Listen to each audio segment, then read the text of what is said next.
first thing I want to do is acknowledge that I'm really lucky to be on a panel with really smart people who do really amazing work. So, full stop there. I just want to start with that.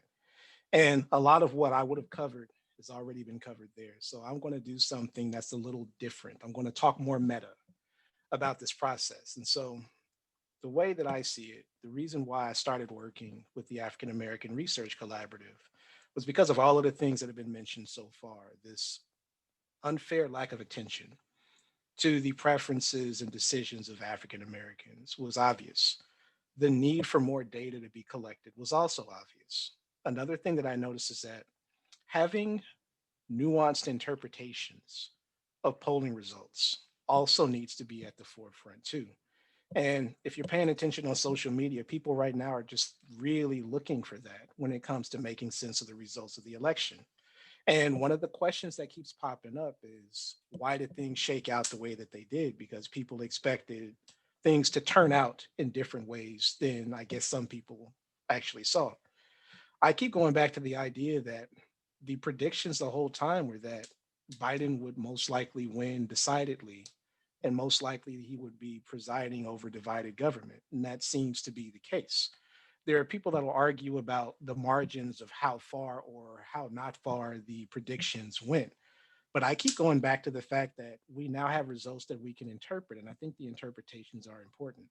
For example, I just can't help but not see the polarization in the country when it comes to race.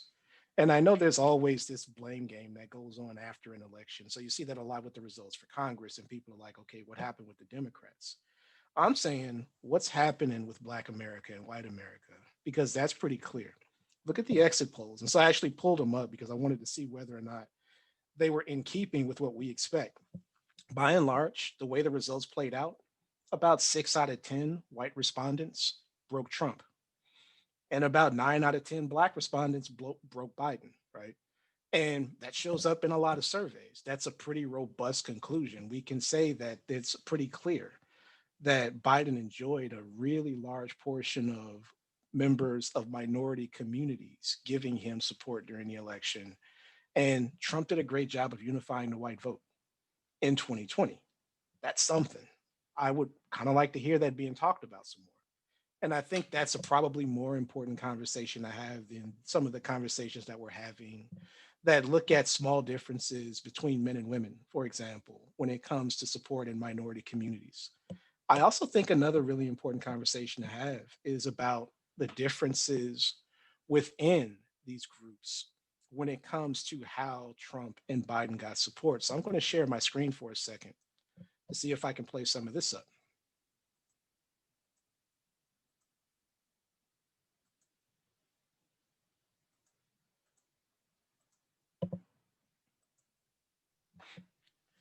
Can y'all see the page that I'm on? Any thumbs up? Somebody say yeah. Yes. Great, great. Okay. So, shameless plug for the survey work that I've been doing with a bunch of people, but primarily with Latino Decisions and with the African American Research Collaboratives, that we had a bunch of folks to help out with this process by which we polled people in large numbers across a bunch of places nationally and also with a bunch of states that we predicted would be influential in this election to see how they felt about things related to the election. I keep going back to this. I'm just essentially looking at what you can get to online to look at some of the results of our poll and how consistent the white vote is for Donald Trump. And I'm saying this because there was some conversation about whether young people would make a big difference in how the election turned out. And that remains to be seen, but we know what their preferences are. And the preferences are is that among white voters, you see a lot of Trump support. And we normally like to say to people when people are thinking about the youth vote, it's really the youth vote who are African American and Latino and Asian American, Pacific Islander, and American Indian, where Biden's getting a lot of that. Biden's getting a lot of that support. And white voters look a lot like older white voters. I mean, younger white voters look a lot like older white voters when it comes to how things broke for Trump. Now, I'm sharing that primarily because I am interested in media conversations and engagement with people in the media about this really clear evidence of racial polarization and why that racial polarization matters and why we should be paying more attention to it. But those are interpretation related things.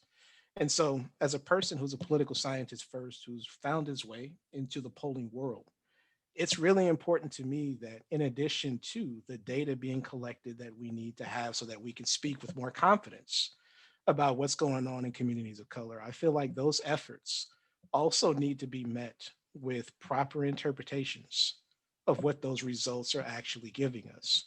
Interpretations that reflect some of the cutting edge scholarship that my panelists are doing right now, and also interpretations that allow us to get in front of, for example, some of these media narratives that go in different directions when it comes to polling results than some of the directions that I would prefer that some of these media conversations went in. And so I'm going to be really short here with that, just to simply say that this is a great panel to be on.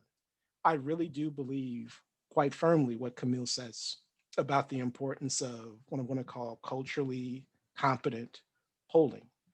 And I feel like the science of polling should meet up with the sociology of it, so to speak, so that we actually get results that help us to make more sense of race relations in the USA. And I'll stop there.